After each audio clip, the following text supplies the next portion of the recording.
Multiple warnings have been issued by the South African Weather Service for severe conditions this weekend and into the new week. A cold front is expected to sweep over the country, while some areas can expect snowfall and persistent wet weather. Let's bring in forecaster at the SA Weather Service, Puseletso Mofokeng, who joins us now via our video link for more. Great to have you on the program, sir. Thanks indeed for making time.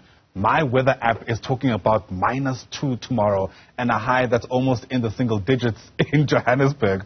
Please tell me that's as bad as it's going to get. Puseletso, I'm not sure if you might be muted, but I'm struggling to hear you if you want to check those settings, unless it's just on my end. There you are. Please continue. Yes, I was, first of all, good morning to you and good morning to the viewers as well. Indeed, the app is not that far off. What we are battling with here is whether the system would continue doing what it's promising to do. So sometimes there's a minor shift, so the temperatures may actually be affected. But all in all, the message is just one. We are going to see a very serious impact of temperatures. In other words, we're going to see temperatures possibly in the single digits here in Gauteng by tomorrow. But starting from today, the main issue is that we are still going for a good chance of rainfall over the Cape provinces. We're going for about 60% over much of the Eastern Cape. This is where we're expecting snowfall. That may be disruptive. We're actually giving a level 6 of the disruptive snowfall there. But other than that, even other parts like the KwaZulu-Natal, southwestern KwaZulu-Natal, areas like Oxstad, Shelburne, Giant Castle, areas like Bergville, those are the areas that are to see light snowfall.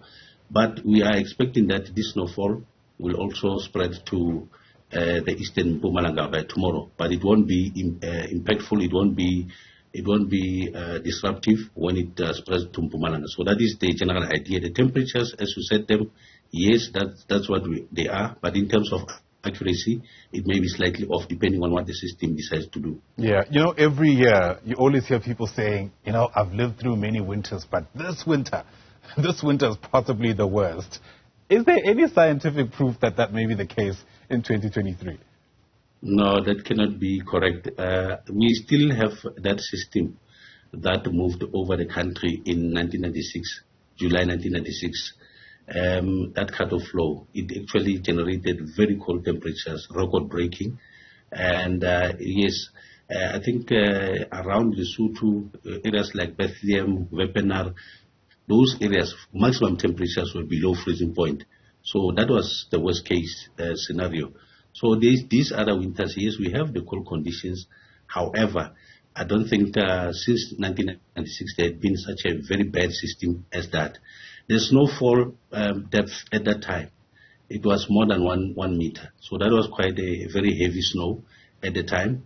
If you remember, if you could maybe go to the archives, you will see what we are experiencing now. It's nothing less, it's nothing more than what we saw in 1996. But it is going to be cold. I'm not trying to nullify what is going to happen.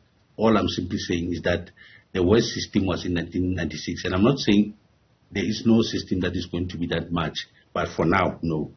Okay, so to be fair, if you're born after 1996, this is probably the coldest winter of your life. Is that fair?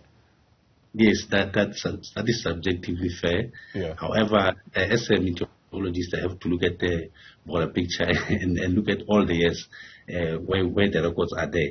So yes, besides the snowfall, we still expect rainfall in KwaZulu-Natal, but here in Gauteng we're not going to see any rainfall, just only cold temperatures. We're expecting them to be associated with no rainfall. I think much of the rainfall will be in the Mpumalanga and Limpopo. So the snowfall will spread from KwaZulu-Natal to Mpumalanga and ends there. Other than that, I think after tomorrow, we are going to see a bit of temperature recovery during daytime. Morning temperatures, certainly they are going to go below freezing point. But other than that, we can expect clear conditions all across the country. It will remain cold, I must point out. The recovery is going to be slower as we go day by day. So I think going to about Thursday, that's when we're going to see temperatures back in the late teens. Other than that, we are going to remain very cold. And the rainfall is expected on Tuesday along the north coast of KwaZulu-Natal, as well as on Wednesday. Other than that, no rainfall is expected across the country. Perhaps we may think of light rainfall along the escarpment of Limpopo on Thursday, and on Friday it will include both Limpopo escarpment and Mpumalanga as well. Other than that, the main theme for the next week will be the recovery of temperatures. Yeah. Speaking about rainfall alongside the east of KwaZulu-Natal, I mean, several days ago we saw that devastating tornado, as has been described, sweeping through parts of Inanda. What was interesting at the time is that we were told by authorities that they didn't actually expect that particular weather event. Should we be worried about our inability to predict those kind of effects, for lack of a better term? You'll tell me what the term is. Because the SA Weather Service has actually a good track record of being able to foresee some of these variations. You see, relating to the tornado sites or the landspout sites, it's very small, it's very hard to predict. It's something that we are not at the stage of predicting at this point. However, in terms of severe weather, we do have the ability to do that, because then the area it becomes wider. Even on the day, on the 27th, that Tuesday, 27th of June, remember we gave the rainfall on the southern coast of KwaZulu-Natal. The Ugu district municipality had a chance of, we had about level 5 of heavy rain, and it did actually okay. It's unfortunate that obviously the tornado claimed the life of the people, and for that reason, the South African Weather Service is still consoling the family for what happened. However, we should not lose sight of the fact that about more than 200 millimeters of rainfall was recorded to the south. This did not get the media attention. Even on that time, there were other areas in the country where we predicted strong damaging winds, where we predicted heavy rain. Yes, those events happened, but then the focus was on the tornado.